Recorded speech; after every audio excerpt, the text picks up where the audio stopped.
So now we come to the graphical approach where we will be deriving the IS curve graphically.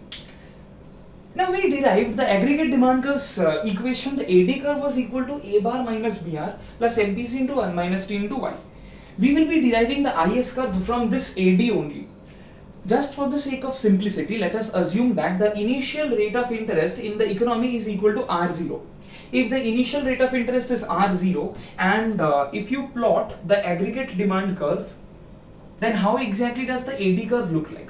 We are taking y in the horizontal axis and AD in the vertical axis. You will see that the intercept of the AD curve is a positive constant that is equal to A bar minus BR0. Suppose the intercept is here, that is this, and the slope of the AD curve is less than 1 because, as I said, this component is a fraction, positive proper fraction. That means it is lying between 0 and 1, and this component is also a positive proper fraction. So the product of two positive proper fractions is also a positive proper fraction, and as it is a proper fraction, so it will definitely lie between 0 and 1. So it will be flatter than the 45-degree line. So this is somewhat the shape of the AD curve. Let us name this as AD0 because the rate of interest is R0. And if we draw the 45-degree line now, the 45-degree line will basically show the y curve. Y is equal to s, that value will be represented by this 45-degree line.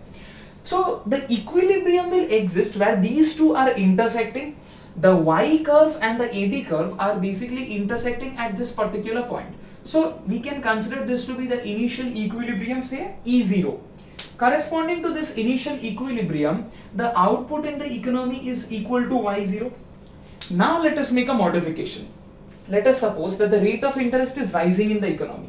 If the rate of interest rises, now the new aggregate demand curve will be equal to A bar minus BR1 plus MPC into 1 minus T into Y, where R0 is less than R1. So the new aggregate demand curve is this. Now the point is, if you compare the intercept, what will be the change?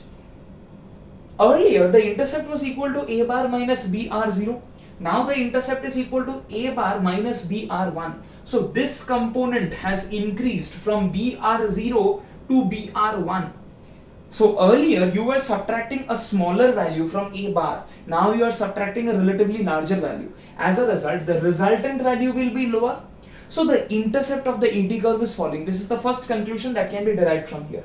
The second conclusion that can be derived is the slope was equal to MPC into 1 minus T, and the new AD curve is also having the same slope.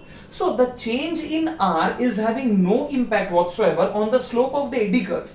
It is only affecting the intercept. So there will be a parallel shift, and this parallel shift will be downwards because the intercept is falling, but the slope is remaining unaffected. So if we consider the new AD curve to be this, which is equal to AD1, corresponding to the new rate of interest, which is R1, you will see that now the equilibrium is existing at this particular point, corresponding to which the output in the economy is equal to I1, and this intercept is equal to A bar minus BR1. So the point is, earlier you were operating at E0, now you are operating at E1. Your output earlier was at Y0, now the output has decreased to Y1. So the conclusion that can be derived is, when the rate of interest was equal to R0, the output in the economy was equal to Y0. When the rate of interest increased to R1, output in the economy decreased to Y1. If we plot these RY points in a RY plane, then we will get the graphical form of the IS curve. Let us consider output in the horizontal axis and the rate of interest in the vertical axis. When the rate of interest was equal to R0, the output was equal to Y0, and when the rate of interest increased from R0 to R1, output in the economy fell from Y0 to Y1. If you join these 2 points, you will see that you are getting a negatively sloped curve. This negatively sloped curve that you are getting, this is the IS curve, and you will see that the IS curve in the RY plane will have a positive vertical intercept and it will be negatively sloped. So the point is, the mathematical form of the IS curve that we got, that is exactly the same as the graphical form of the IS curve. In the mathematical method also we saw that there was a positive vertical intercept. Here also we are getting the same result. And in the mathematical result, we saw that the slope was negative. Here also we are seeing that the IS curve in the RY plane is negatively sloped. So this is what the IS curve under the ISLM model is.